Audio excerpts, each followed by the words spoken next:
Okay, hi everyone, and thank you for staying for this concluding plenary of the AAXX 100 conference. It's been such an inspiring and thought-provoking few days that I think this panel will continue in that thread and end on a similar note. For this panel called Looking to the Future, we wanted to break down the different boundaries between academia and practice and talk about what it means to be an architect today, and also to discuss solutions to ensure that the profession becomes more inclusive going forward. Also for the session, instead of having individual presentations, we wanted to prioritize discussion. So as you're getting a sneak preview of everyone's work, as the slideshow kind of operates with a will of its own, we're going to just talk amongst ourselves and hopefully include all of you.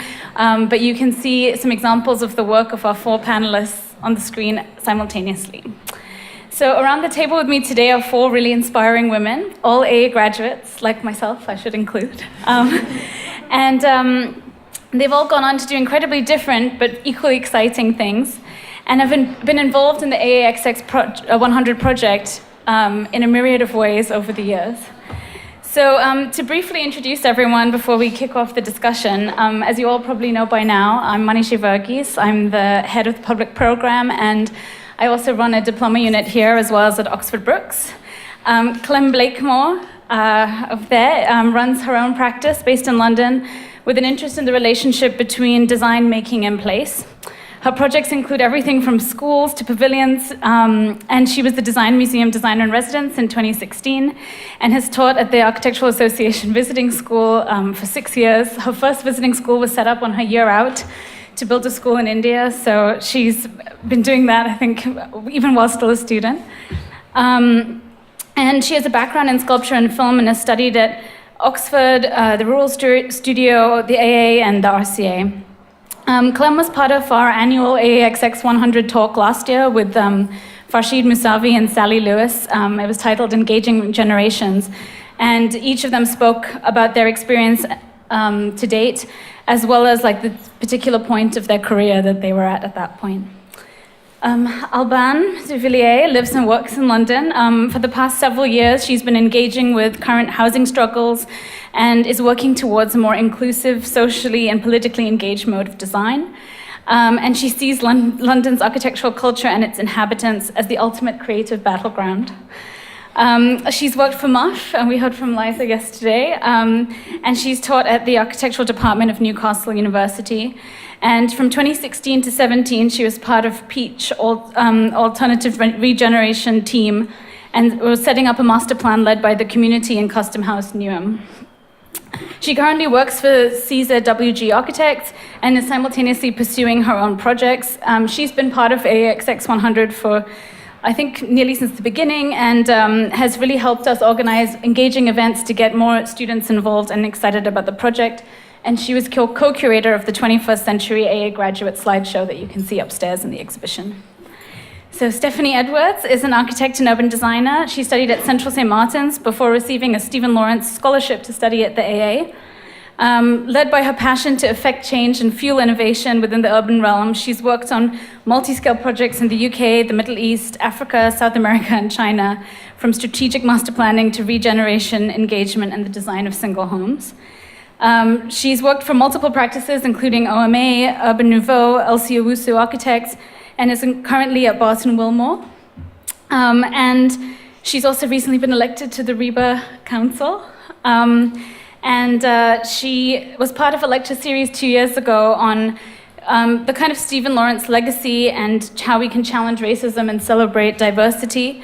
And actually, it was that panel that inspired the session we heard on Thursday on difference, diversity, and discrimination. So she's definitely made her mark on the AAXX 100 project. And then Marie-Louise Raue, or otherwise known as Lisa Raue, works for Herzog and de Meuron in Basel. And I liked how she described her bio, so I'm going to read it. By day, she performs in a precise and professional office environment, and by night, she spends time in her atelier across the border in Germany, where she operates in a raw industrial space surrounded by paint, plaster, and marble. So she graduated from the AA with a thesis titled Eternal Thamesmead, and she was one of the earliest student assistants involved in the AAXX 100 project, helping to organize transcription workshops for our oral history project and getting more and more students excited and involved. So with all those introductions now out of the way, to kick off the conversation, I wanted to ask each of you, when leaving the AA and entering practice, what surprised you most about the state of the profession? Well, I left the AA a bit prematurely, so I only actually did, can you hear me? 2 years here, so my second and third year, and made a decision in my year out to not really work for another practice, and perhaps slightly foolishly or cavalierly went off to do these 2 projects in India, and started a studio in a very kind of ad hoc way. It kind of emerged over the course of the year. So I guess I kind of missed that experience of working in practice, and the sort of advantage of that was being able to run our own projects and build very quickly. I had worked a little bit in practices sort of in summers beforehand, and then after the RCA where I did my master's, I started working for Doug and Morris and did that for about 9 months. Until this opportunity came up at the Design Museum, and I guess sort of... A well-timed slide. Yeah, there it is. Left a little bit prematurely again, so there hasn't been a huge amount of sort of planning or structure, but I guess sort of opportunism in the way that I've approached how my career has sort of developed so far. But I think in my time at Doug and Morris, there was a really valuable insight into sort of more conventional ways of working in more conventional practices. I think as a young architect in a practice, and I think I mentioned this in the previous talk that I did, I found it quite hard to see how you would get the experience, or the type of experience that I wanted, because there were lots of other people at the same level, all working on quite large projects. And I do think that to get the experience that you need if you want to start your own practice, it's ideal to work in a smaller practice with smaller projects where you get more responsibility. But yeah, so I've had a sort of mix of insights, but probably not into the industry as a whole. Yeah, I think maybe less a surprise, but more a challenge how you organize. Maybe it's this idea of day and night, or weekday and weekend, that is quite interesting. So how do you maintain your own interests, the interests that have emerged during the time when you studied at the AA, and that you continue to kind of things that you continue to be interesting, how you pursue those, and at the same time get this, let's say, professional experience. And once you start working, you kind of get totally into that. But then there are also these moments, okay, there's all these other things that I want to explore. I want to get my hands dirty. I want to make things. And how do you organize your life, and how do you kind of live this almost schizophrenic life for a period where you are equally excited about both things? Because they're very, for me at least, maybe it's very different. I worked for 2 large practices. I did an internship at OMA, and then since I graduated, I worked for HDM in Basel, and very large offices, international projects, people come from everywhere. Processes are really complex. You are a lot on the computer, or you make models, but it's like the complexity versus, let's say, almost the simplicity or the rawness of then going across the border and just getting my hands dirty is quite nice. But to find the motivation, because there's also something ideal about this. You know, I'm saying I'm doing this by night and by day, but often I get to 7 o'clock and the reality is I'm not going over there anymore. So how do you maintain that spirit, and you know, how you keep doing dangerous things with your mind? So how do you stay focused on both ends is really a challenge that I'm trying to master somehow as I go along. I think from my experience, so at the AA, over the 5 years, you're really able to develop your principles of design, and you're able to develop your thesis and what you care about and how you develop that through projects. And I think the biggest challenge for me in practice, especially where I'm now, so I'm working as a master planner or in urban design, so looking at architecture in a much larger scale, and it really is, I mean, at the AA, there is quite diverse in terms of, you know, people are from different countries, it's quite split between men and women, but at the moment when you work in the field of urban design and master planning, it's not diverse at all, and it's really interesting to see how you have these ideas of how to put forward, you know, your best practice, but then you're actually faced, you know, in a room that's actually surrounded by, filled with older men. So, for example, in practice, I don't find it such an issue in terms of architecture and design. But when you're coming to the table and saying, okay, we're designing, let's say I'm designing an urban extension, the fights that you have to have, and only having 2 women on the table or people of colour, it's almost impossible to see around the table. How do you start to look at those different needs and wants in place? So it's good to develop design in terms of architecture and at the AA, but in reality it's quite interesting, quite a challenge as to how do you deal with that? How do you ensure that, you know, your opinion is made, you're representing, you know, I can only represent myself and my background, but there are a lot of other people that aren't on the table. I think class is quite extremely different. You don't see that diversity, disabilities. It's just really interesting, I think, because I'm looking at a larger scale, that there isn't really that change, or that there isn't really that diversity in terms of age even on the table. So for me, that's my main challenge, and also maybe my own personal challenge is to when I walk in a room, are people surprised that I'm a woman, or is it because I'm black, or is it because I look really young? It's like, well, it could be any, you know, it could be in my mind. So yeah. No, well, yeah, I guess when you're at the A, you have this freedom for a few years to actually really explore what you're interested in. And then you get out and you try to find a job or something. And I had for years a great experience to work for MUF. So it was fantastic. It's non-hierarchical. You follow like great inspirational ideas, and they're implemented in different ways than usual, I would say, more conventional practice. And then after the diploma, I decided to go for a more traditional practice to know what it is. And I'm still there because I need to pay my rent, and I'm still doing, you know, lots of other projects on the side. So it's a bit this like shift between night and days. And I have to say, really, it's about being a cat monkey during the day, because this is what it is. When you're only part 2 and implementing someone else's ideas, and you can bring all your smart ideas into it, but maybe you don't want to because you want to keep your own mind and sort of sanity for later, for other project.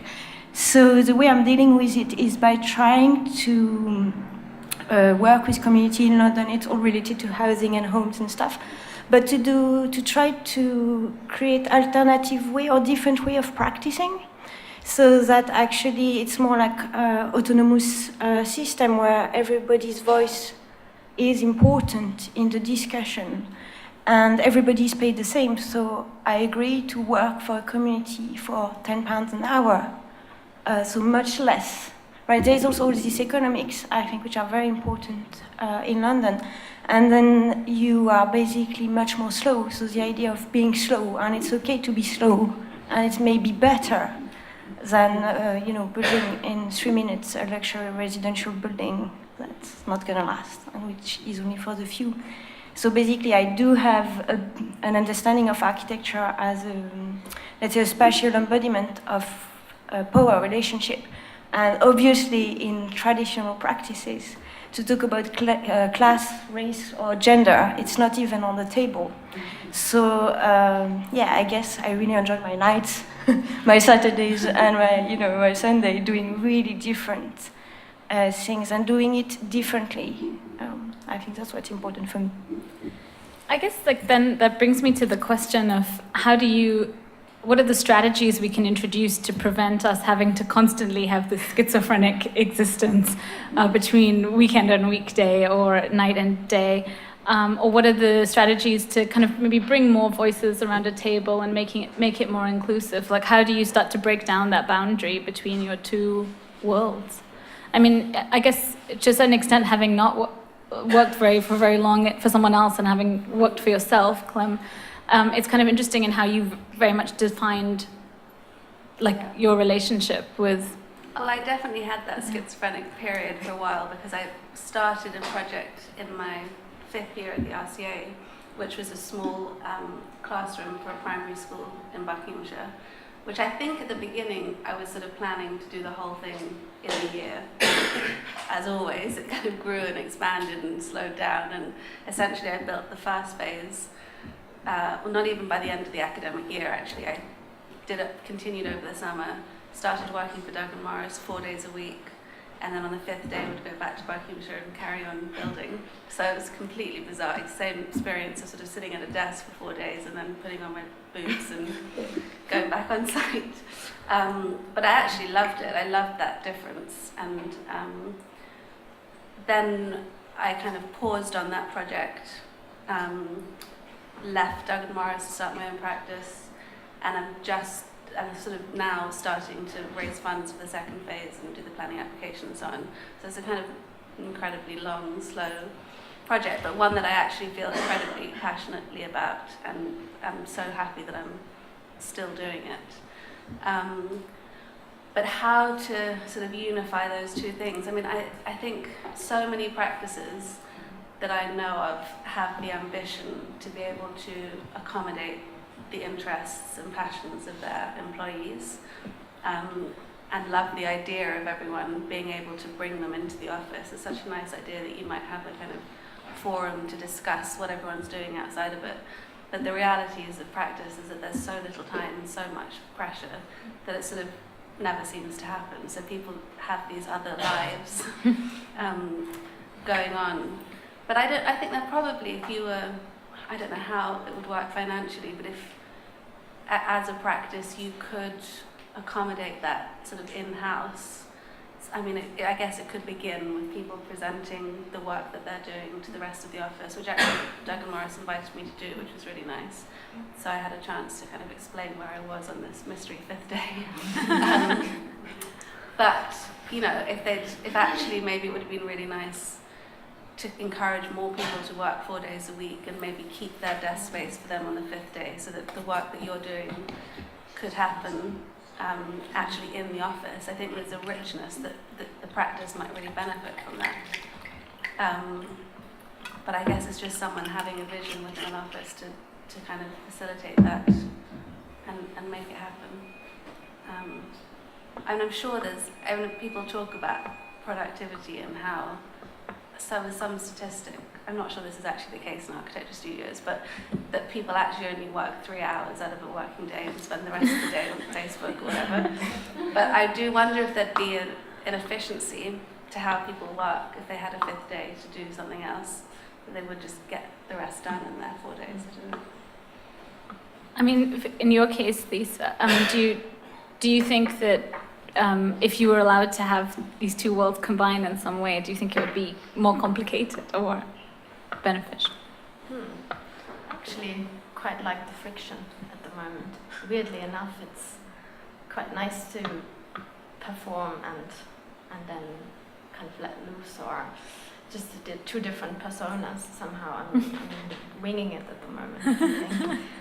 I don't know. I'm in these two sides. It's interesting because one thing we were doing is to maybe step out of these worlds completely, and we tried to get an idea of, basically, like last year we realized everybody who we studied with and friends, and they're scattered around the globe, but they're not really talking to each other, and there's like a wealth of ideas and experiences, and how do you connect people back together? Because we used to sit in the bar and discuss everything, but now everybody lives somewhere else, and you get the occasional email, but how do you kind of bring it all back together to get like a kind of like almost like a section through everybody's state of mind? So me and my boyfriend sent 100 emails out last year, and we called it the 100 Minds, and we basically said, we asked 3 questions, and we asked people to reply to those questions, and then those whoever replied would receive all the other answers. And we asked, what preoccupies your mind right now? How would you define your daily encounter with the city? And can you describe the most vivid experience of space you had this year? And we waited 3 months and chased people a couple of times, and we got 57 replies. So it's like almost like a state of mind of the time, which was really quite interesting to break this silence amongst architects and non-architects. So it was also my dad participating, and people that are studying medicine, and people that work in real estate. So not exclusive to architecture, but get an idea of what the ideas about space and experience are, and what really concerns people at that moment in time, to dig into this pool. So it was like we were thought collectors.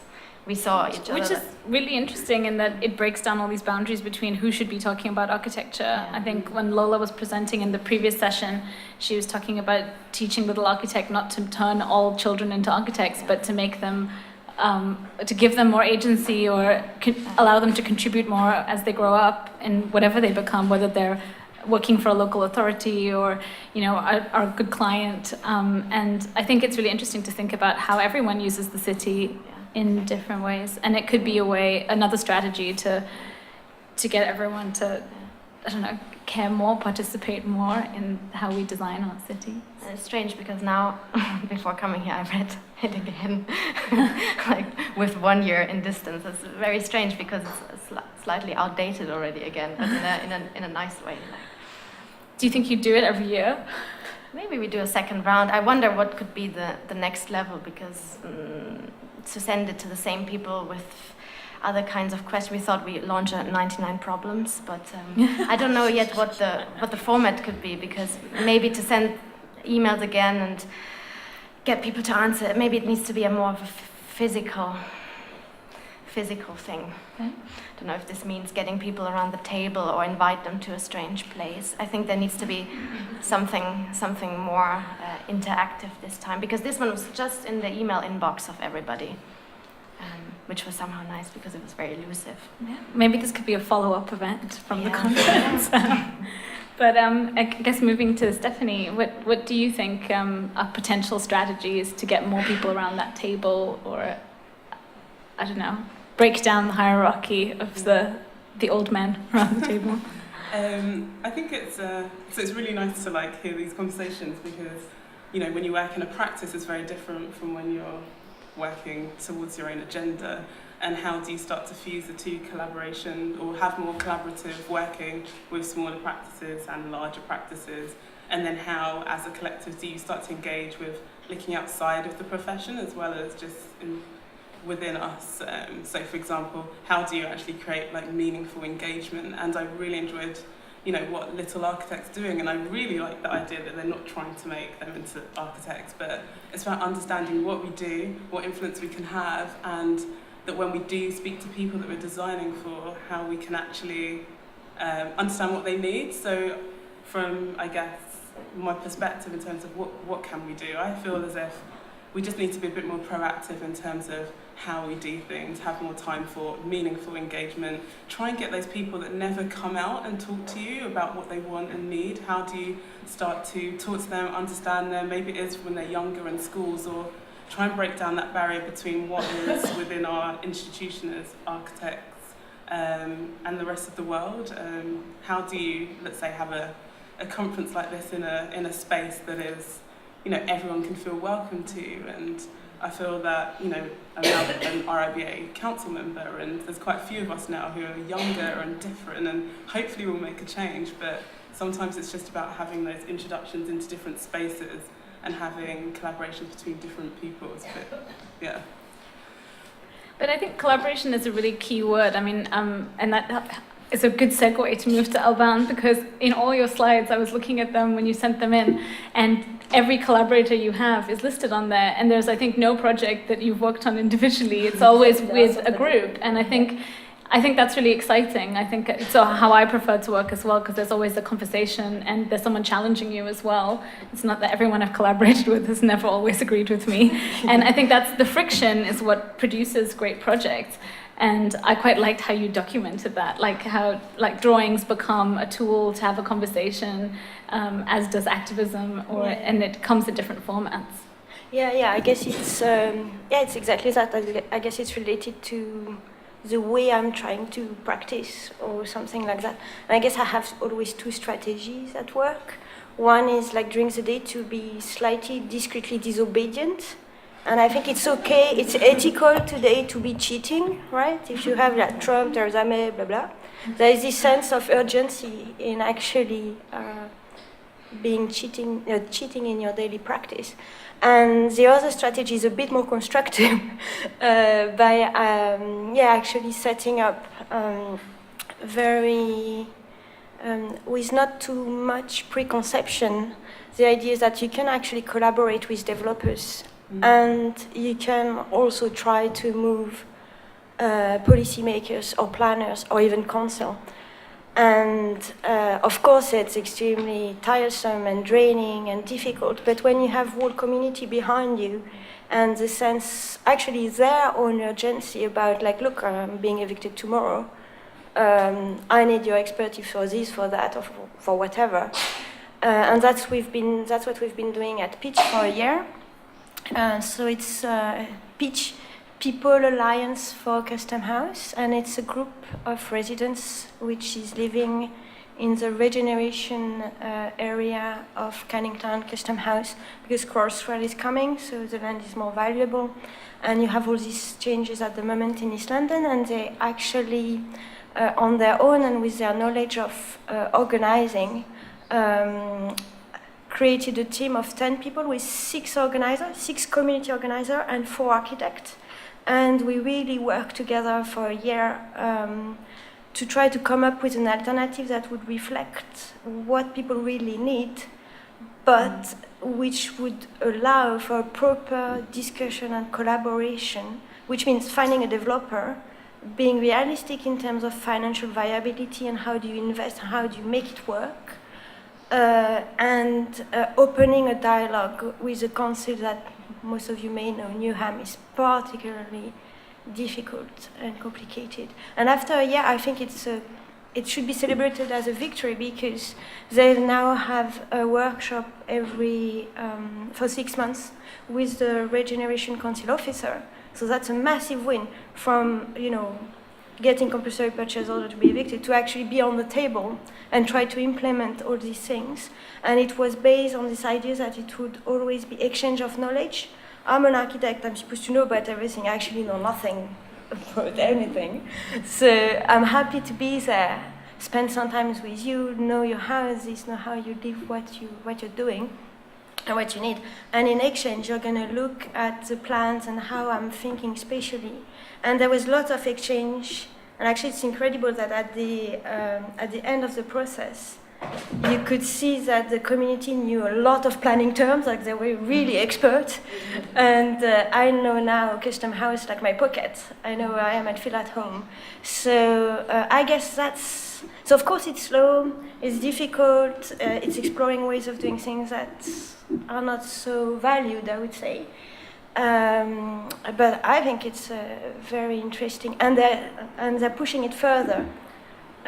With a very realistic sense, because if you're about to be evicted, you're ready for compromise, right? It's not about a dream, it's about making it work. I guess maybe as like a final question from me before I open it up to everybody else to ask your questions. I wanted to touch on something that hasn't really come up across the last 2 days that actually you mentioned when you were talking about things that may set you apart from the other people around the table. So we talked about, differences in gender and race, but we haven't really talked about youth as an issue. And I think that that's something that I've encountered a lot. Although recently I've realized I've been here for a few years now, and I'm no longer the youngest person who works here. But I think it's something that has always been an issue for me, like trying to get... every time I come down to the lecture hall to introduce a lecture, people ask me which year I'm studying in. And I think there's a lot of positives that come with being a young architect, I think, in terms of you're less embedded in a kind of entrenched system. You can like break the rules or cheat the system more, or you can find kind of new opportunities, or there's a certain flexibility that allows you to operate in a kind of more complex schizophrenic forms. But there are also disadvantages in terms of getting people to take you seriously or getting people to include you in that discussion. So I just wondered if each of you could speak to what that's been like for you.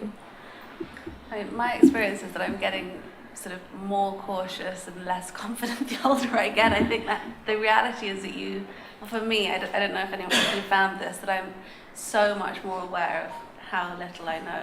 When I compare how I think about how I'm practicing now compared to that year, my year out when we went and started building, I mean, we just had so little understanding of what we were doing, really, that we just had so much confidence. So I do think there's a huge advantage to sort of doing things and starting things when you're young and have that kind of blind confidence. I don't know if I kind of recognize that experience of not being taken seriously.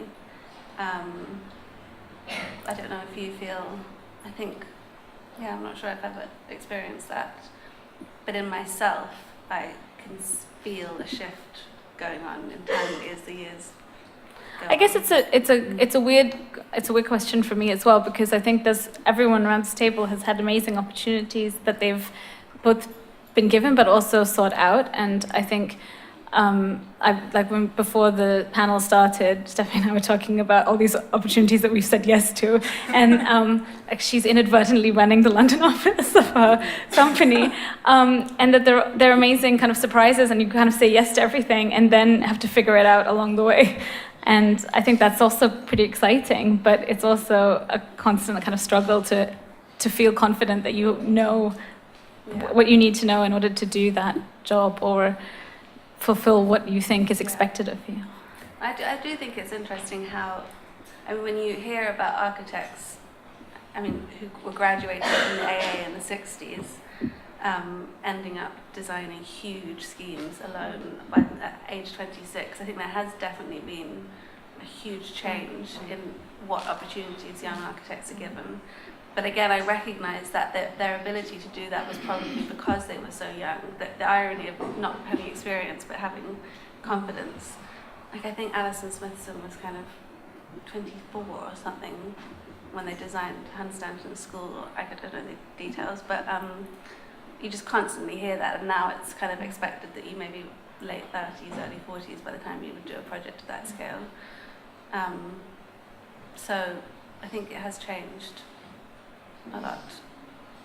I think there's opportunity to ask very stupid questions, which I totally embrace, because nobody's blaming you because you anyway look young. So I tend to, in every meeting, ask the most maybe obvious or simple question, because I feel like especially in a large office, there's a lot of complexity and also maybe false complexity. People, the way they describe things make other people not understand what they're talking about, but it's just accepted as such.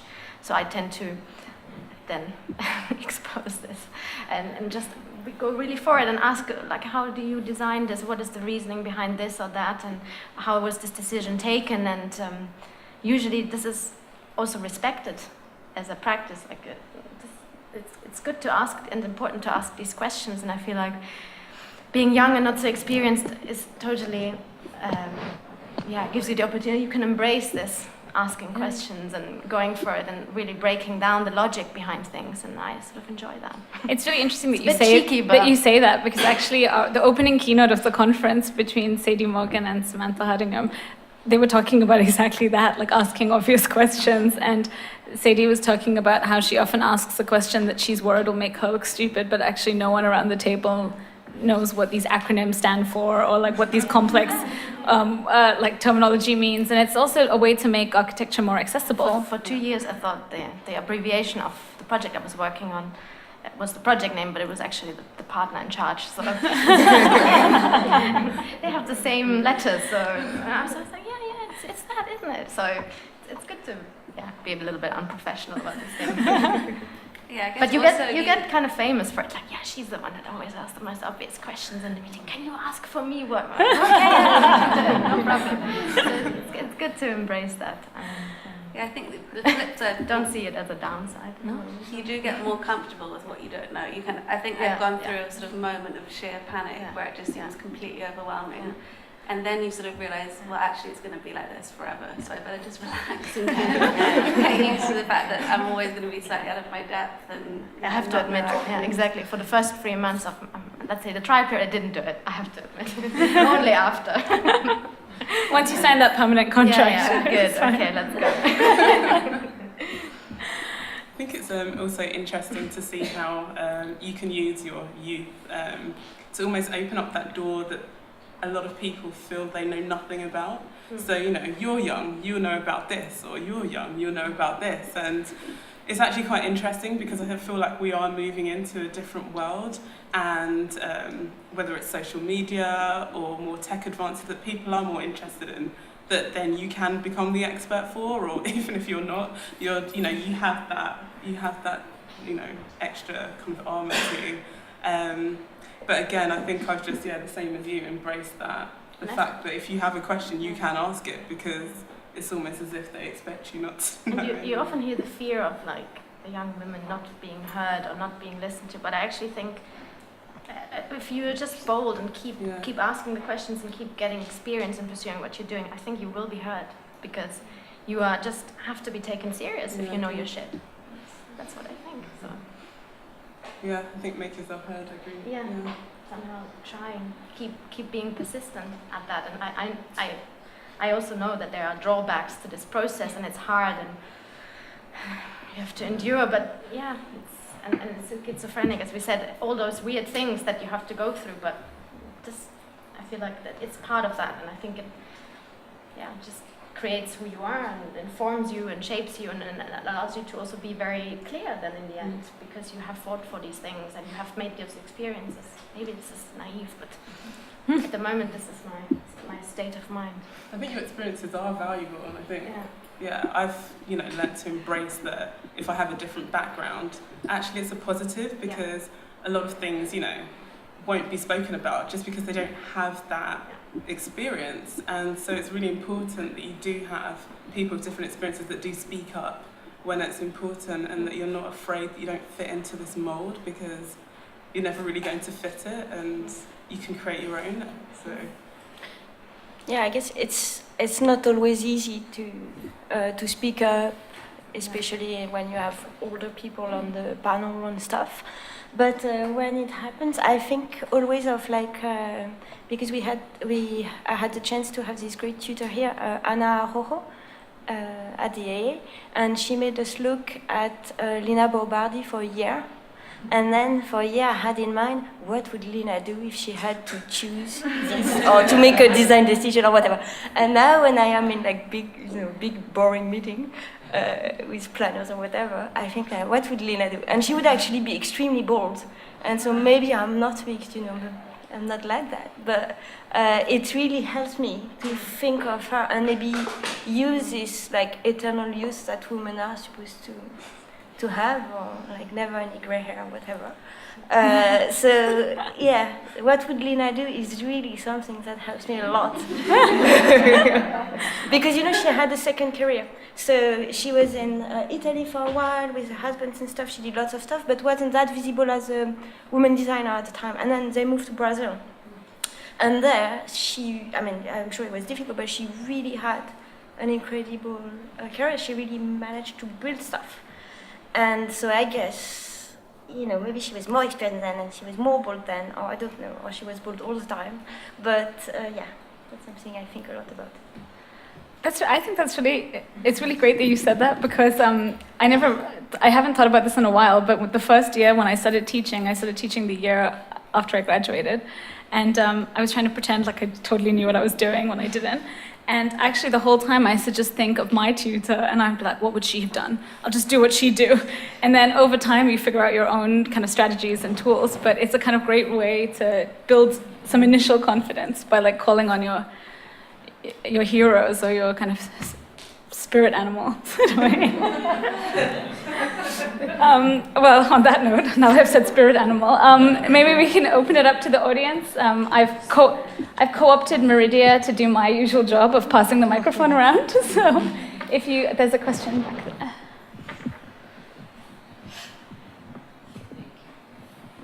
Hello.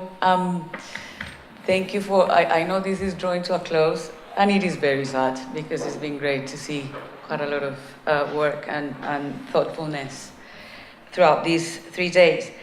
I have, however, a couple of comments, I would say, they are all related with a question of how to negotiate a lot of different issues that we've been touching on. The last one being youth and not that young, if you want. But also I am interested in how to negotiate the question of privilege within the architectural profession in terms of gender, because we are sitting here. I love your comment. I'm sorry, your name escapes me, but you sitting in the middle. About this conference maybe could be held in future in a more open space, for us to be drawing different publics than publics like us who are very privileged within the architectural profession. We've had opportunity, and opportunity is a huge privilege. So how do we negotiate within ourselves as architects the fact that we are privileged, we are educated, we have opportunity, and we are very aware of the fact that many people don't, and we want to open space for a practice that addresses those questions. One comment about youth. I might be completely in the wrong assumption, but it seems to me that you don't have children yet. Well, all of you sitting at the table, yet. And the whole discussion about how to negotiate between your own interests and the interest and the reality of architectural practice is going to change when you have to face maternity. And we should be, not only in terms of spaces for children, but you should be, as young professionals and excited and eager as you are, thinking about the space that you will have to construct in order to be able to perform at the level in which you are performing and more when you're moms. And we are talking about gender, so I thought I brought that to the table, and I don't know what your thoughts are on that.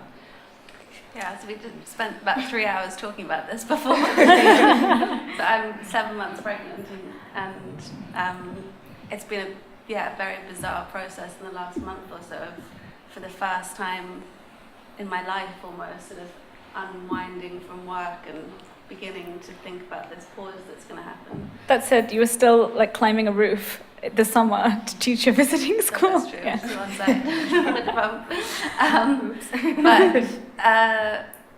mean, it's totally bizarre and surreal and a kind of complete unknown, really. I have semi-plans, but they're completely flexible. And, I'm planning to work 3 days a week when I go back, and planning to continue my own practice, but I really don't know how that's going to pan out. And I never have experienced discrimination at work. I've never experienced a lot of the things that people talk about when they talk about women in architecture. But what I haven't really seen are women 5-10 years older than me who I can identify with and see a path for motherhood and career. There aren't that many around. So I think that people are having to sort of make it up as they go along. So I'm just ready to embrace the. I guess I had a really interesting conversation with Sarah from MUF, who's there in the audience, about how one of the problems is that although there are more opportunities for women today, the profession hasn't adapted at all. And there's not a lot of a support structure for women who have children, which, of course, having children is a choice. But if you do have children, there's a choice you have to make sometimes between being able to contribute as much as you want to your practice or someone else's practice and be a good mother. And I guess I found that conversation really interesting in terms of, and maybe you can speak more to that, in terms of what are the ways that we could adapt the profession so that it actually has more of a support structure for women. that at the moment it's still very much designed for men. Well, I think, again, we talked about this a bit at the previous lecture, but from what I can see, I think the problems and the challenges are kind of outside of the profession and more to do with the welfare system and society as a whole, and the fact that paternity leave isn't long enough and maternity pay is too low, and that they're societal problems really rather than ones to do with any specific profession.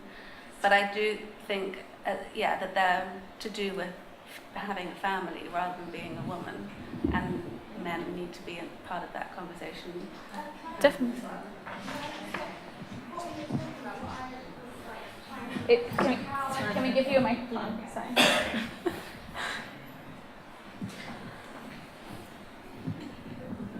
The conversation that I had, what I was kind of trying to get at is that it's so invisible, the whole idea of having children or taking maternity leave, and it's just not visible within the workplace. It's in architecture, in any workplace. You don't see children, you don't hear about children. When a woman's pregnant, she disappears. And the whole work environment is set up for men, and I think as women we're being forced to fit into a box that's square when we're round. So I think that needs to sort of change fundamentally before, and I think the whole system, just to be like, it needs to change. Like, there needs to be visibility for children and a space for children. Otherwise, there's no point really. But it's really interesting that you said the whole system set up for men, because actually, why is it that men should be detached from families either? Yeah. And I think that the crashes in workplaces, for example, would allow men to look after children as well as women. And bond with their children at an early stage. And too often that conversation circles around women.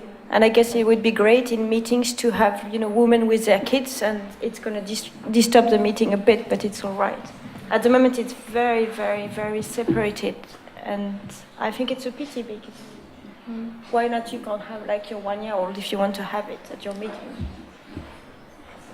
Yeah, I think it's fantastic that this question is brought up, because the history of women in architecture is intimately linked to our home situations. And my children have been with me at conferences, they've fallen off benches when I've done panel debates. And you don't see many men bringing kids like that, and you don't see many women either doing that. And it's fraught with problems and, all of these things.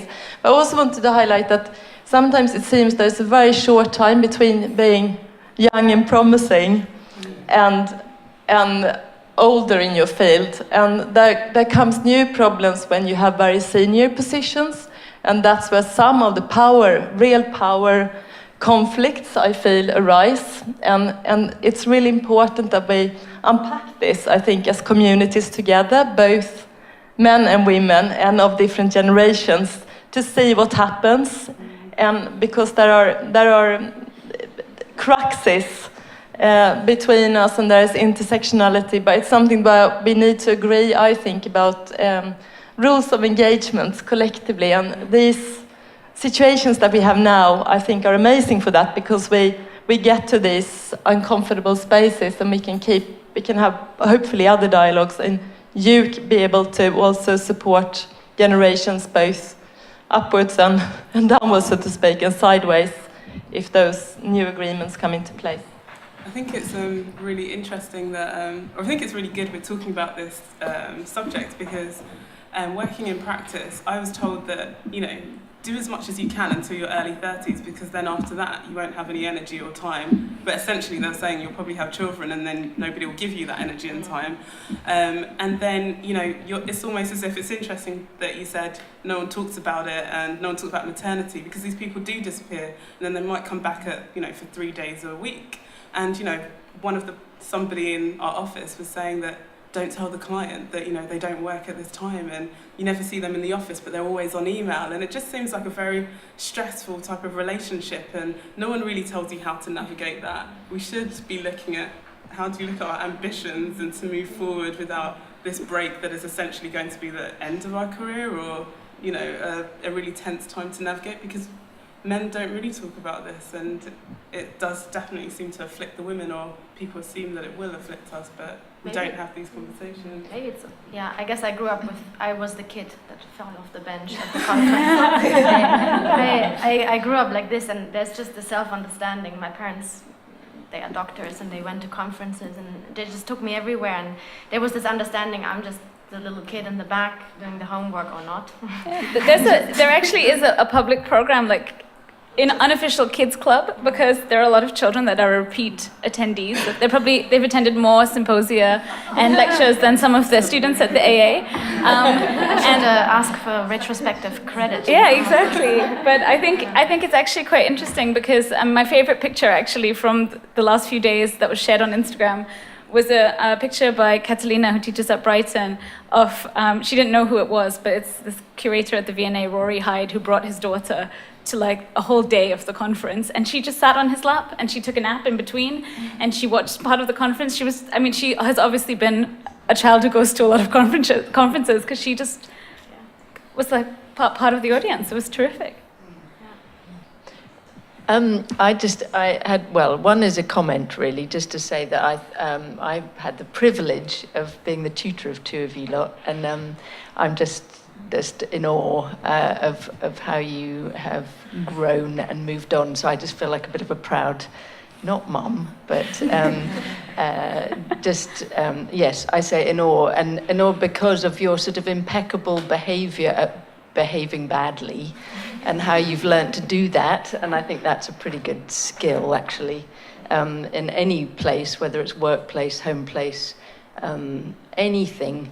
But I think how to manage that is a very I don't know whether you can. Maybe you can learn it. I think you can learn it, and I think it's about probably this difference of experience, and it's been touched on a lot. And I'm not sure it is a gender thing particularly. I know this is the emphasis of now, but I think this whole question of difference of experience and how that is brought up through education and valued. It's the value of that difference of experience. Is something that really we have to work much harder at capturing.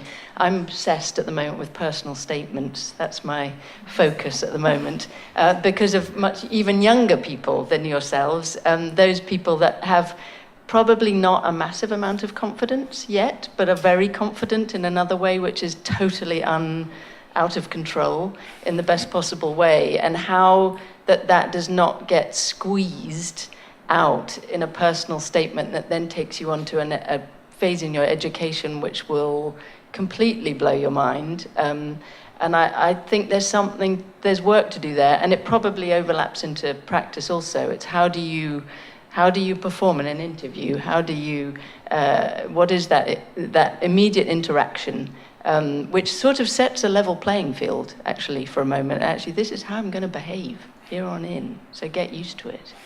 And I think there's value in that. So I just think you're all amazing models of how that could be done more and better and differently. So it's a congratulations, really. Pat on the back. Yeah. The other question here. Wait, there was a lady. She was waiting. Yeah. Oh, okay. Yeah. You start, we'll move around the room. Sorry, I'll share the mic in a second. I kind of want to bring it back to what you said, that it's a larger societal issue, this idea of kind of having to negotiate in between children or not children to have a career, because I think it's a question that all women that would like to have kids think about a lot, especially after your 30s. And I think, that's kind of what I wanted to talk in my presentation, is that these are actually societal issues that can happen. In war times, the projects that I showed, there was an organization of labor around for women to actually go back or go into different types of working environments. So it is a political project and an economical project. I mean, you see, for example, Japan, and I don't know the policies in detail, but there are incentives for women to go back to work and kind of support women with the caring of children in their workplaces, etc. So I think a little bit of this is to think we don't have to do it alone. There needs to be an infrastructure, because you're bringing up the citizens of the future, and that should be supported by a larger system, I think, more than an individual effort. I mean, one thing that I've been thinking about in relation to a lot of the things we've been talking about, is the London School of Architecture, which is I don't know if you know it, but it's a really interesting new model of postgraduate architectural education, which is embedded with practice. So students work part-time for the first year and then study full-time for the second year. But it's a kind of nomadic school that's basically formed out of a network of supported practices in London. And it's completely turned on its head the sort of status quo of how education is delivered. It allows a much more diverse group of students to study because of the sort of ability to earn while studying. It's brought in this sort of schizophrenia is kind of harmonized because students bring in their own research into the practice. So I think it has its flaws. I think it doesn't have, for example, what the AA has, which is the bar and this site and that kind of intensity of being together in a particular space. But in terms of what you're talking about, I think we need more models like that really revolutionize kind of how people operate. And I always talk about the fact that the Ching's Yard used to be a crash. Why did that change? And how is it that it was more progressive in the 70s? Insurance is how it changed. Yeah, it's insurance a failing of does it. society. It was because you needed to have so many more, well, it was a question of money. I think you needed to have more people looking after kids. You know, ratio of teachers to kids had to be higher and it became too expensive. So they stopped it. But that's, you know, that there were so many more female students who had babies while studying, for example, in the 70s. So I think on one hand you need to campaign for really basic stuff like increasing maternity pay, and on the other hand, as young practitioners, or even within a practice, demand that there are changes, small, practical but inventive ways of facilitating a more kind of integrated way of living and working for men and women, I think. I just want to share some possibly interconnected thoughts. One was the value of other lives, and I think that relates as much to making space for, you know, whatever your other life might be, whether it's a child or your work. And Marv, I have a sense that people need some space which isn't bringing their work into the office. You know, there'd be a sense that everything gets consumed. I know I'd consume it. Somebody has some good work, I'd get excited by it.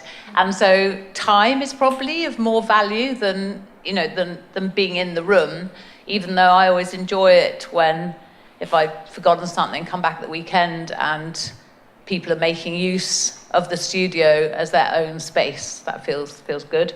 Number one, just thinking of number two was the CAD monkey, and wondering that, you know, you have that knowledge of digital, but Saudi's just given a robot citizenship, and that robots are made in the form of young women that look a bit like you.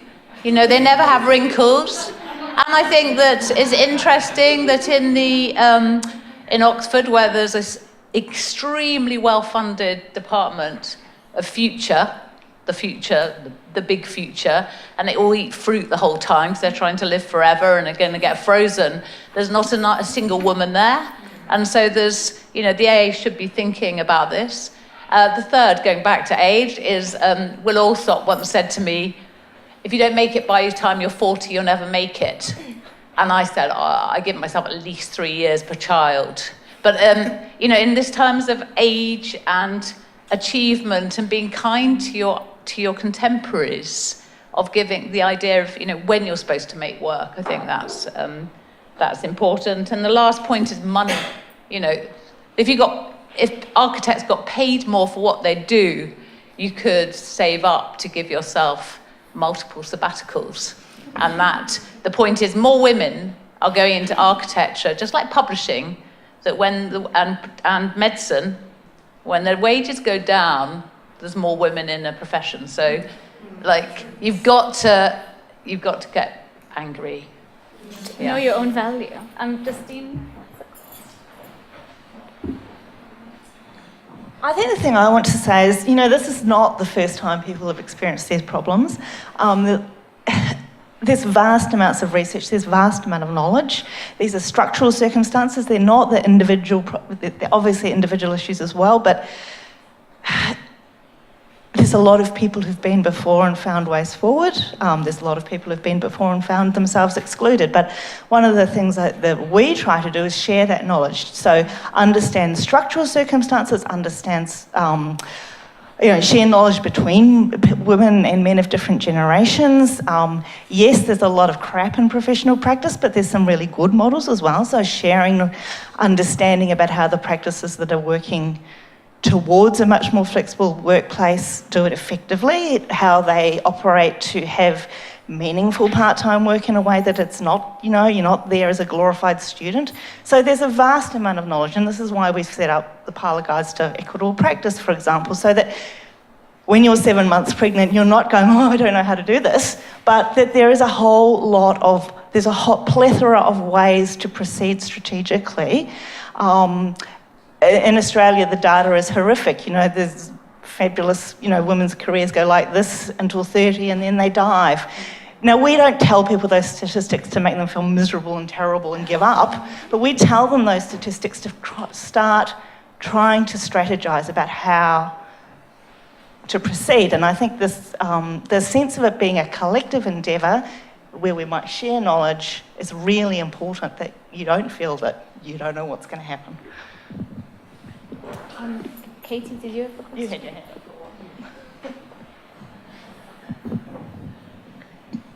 Well, first I want to just say how much I've been enjoying this panel and hearing about all of your work. So it's really, really exciting. Thank you.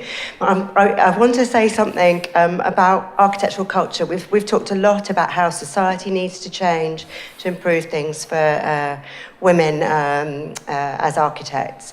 But I mean, sometimes I say to people, what did I learn at architecture school? I learned how to do 2 all-nighters in a row and to work and work and work, to work at weekends, to work. And I think that, and I was listening to you and thinking, my God, these are these 7-day weeks that you're doing. You do 4 days in practice to earn money, and then you go and do 3 days for kind of either for yourselves and your kind of the things that you're really engaged with, or for social projects. And I just think, I think we need to ask questions about that as well. I don't think it's just, I think there's also a specific issue to architecture, which is something to do about what you talk about other lives. And that makes, when you have children, you don't have the space for the other things that you're doing. So how you, and maybe that's something that needs to start in education as well, with, trying to resist the 7-day-a-week kind of work culture. The word also quotes the downer, but the upbeat one is the head of the equivalent of the Dutch Arts Council, who said to me when she saw me looking frazzled when my youngest child was about 2, and I was doing a conference workshop thing, and it was like in Germany, I didn't want to speak the word of German, and she just said to me, like, it's okay. She said, just keep going. Once you hit 50, women go up, men go down. and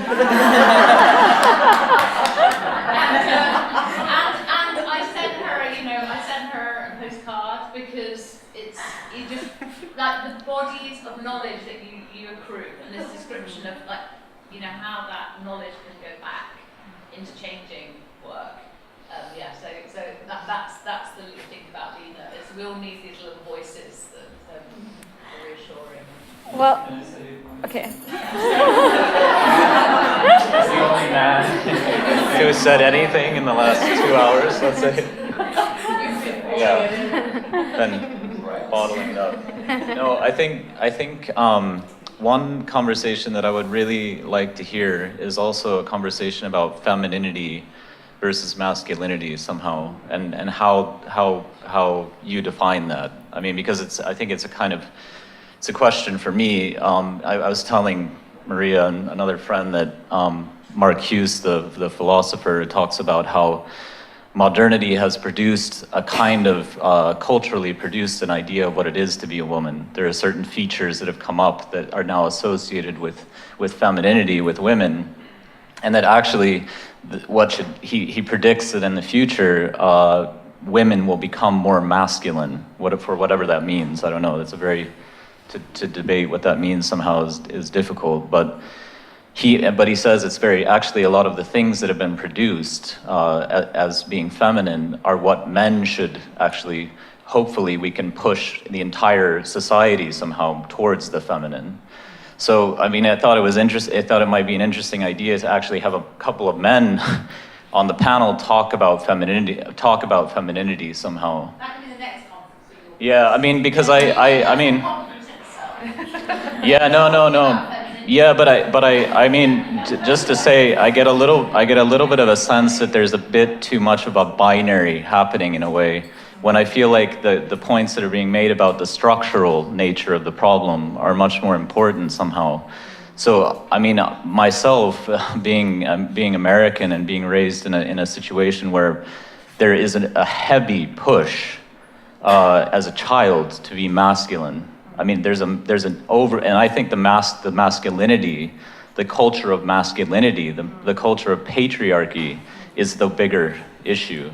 Because I would love to be what I can, in my own mind, I mean, I hope not to push some kind of stereotype of what femininity is, but I would love to be more feminine, to feel that I can be more feminine in my own idea of what that is somehow. So, I mean, I think that's a really interesting point. And actually, a few years ago, there was a kind of symposium organized here by somebody else on, it was like celebrating the anniversary of this AD issue on women in architecture. And there was a kind of questionnaire passed around, and I remember Albane saw the questionnaire and she was just like, is this even relevant to people today? It's all about women versus men. Like, is that even still the discussion? Like, isn't it the lack of this binary understanding that's kind of more relevant and contemporary, and that it's all about qualities that everyone can embody, as opposed to I'm a woman and you're a man. And I think that really, just that statement, the fact that all the students that were kind of helping at the conference were just opposed to this questionnaire, really, I mean, and I was opposed to it too, and I only saw it on the day of the event, but it really, from then until now, it's always made me question everything that we do as part of the AAXX 100 project, that there's obviously a very long historical discourse about this, but how do you keep it relevant and contemporary? And I don't know, I'm putting you on the spot. I guess, of course, I think men should be super sportive, and they have to deconstruct you. You have to do it. Deconstruct your masculinity and come up with something different. I mean, we're performing every minute, right? Look, I have to think as a woman, am I going to wear makeup today or not? Fuck it. I don't like children, whatever. And I think, of course, for men, they have also to deal with what is it to be viril or whatever. But I think that's a bit of another topic. And today we are all a bit in between. So there is a systemic sort of things about binaries, like women, when everybody's been maybe already somewhere else. So, yeah, I'm not bringing any answers, but maybe more questions. I'd like to support you to say that question to Ren, or like the next superstar lecture. Like, don't sort of course we could make space for you to explore your femininity in this 3-day conference. I think we should make space for you to explore your femininity. Yeah, sorry, no, I didn't mean it. No, but let's support you. Let's look at the lecture program and we'll come to the next kind of legend by man and support you to ask him that question. How do you, but I'm not saying it in an aggressive way, I'm saying it in a really supportive way, to say how do we, make that space for say process as well as product, the kind of the reality rather than the easy slide. And I think that's sorry. I can probably take just one more question. I think one answer to, and this would be a progressive process, not a sudden silver bullet, would be for men to be more involved with childcare. When I was in East Sussex, we had a women's group, and we invited, this was under Thatcher, the civil servant who was responsible for women's issues to come and talk to us. And I said to him and to this group generally that the disadvantage that women suffer in the professional sphere will never be solved until men and women get equal parental leave, as they have in Scandinavia.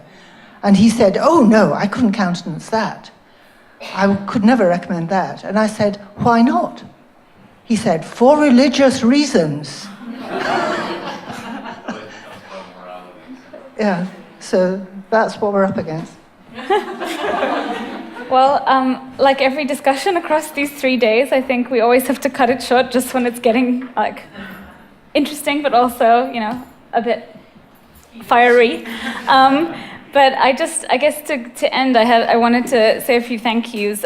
First of all, to the amazing women who are around the table with me today, but also to everyone in the room for being here across these 3 days and really being so generous in terms of what you've shared with everyone, but also it makes such a difference to have an engaged audience and the types of questions and the provocations you're bringing up. And there's been an amazing energy from like minute 1 onwards, and it hasn't died down. It's just gathered momentum. So I hope this is the first of many more to come. I'd like to thank the conference co-convener, starting with Sarah Turner and the Paul Mellon Centre, without whom this would have been a much less kind of rich and exciting project.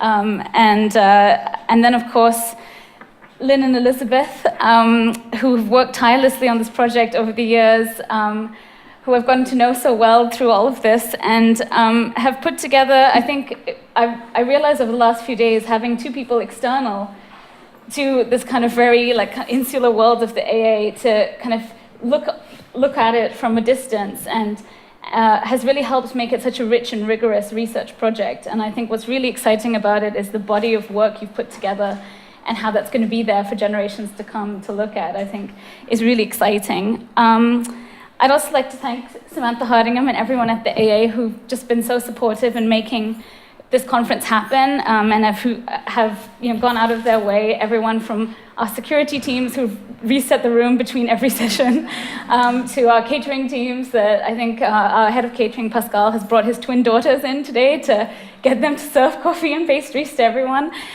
to Peter, who has dealt with every AV issue that has come our way, and has worked tirelessly to collect everyone's presentations. It really wouldn't be possible without all of them. So I think that's really important. And I think finally to end, I'd like to thank the first four AA women, Ruth, Winifred, Gillian, and Irene. Without their pioneering vision, we probably all wouldn't be here. So thank you.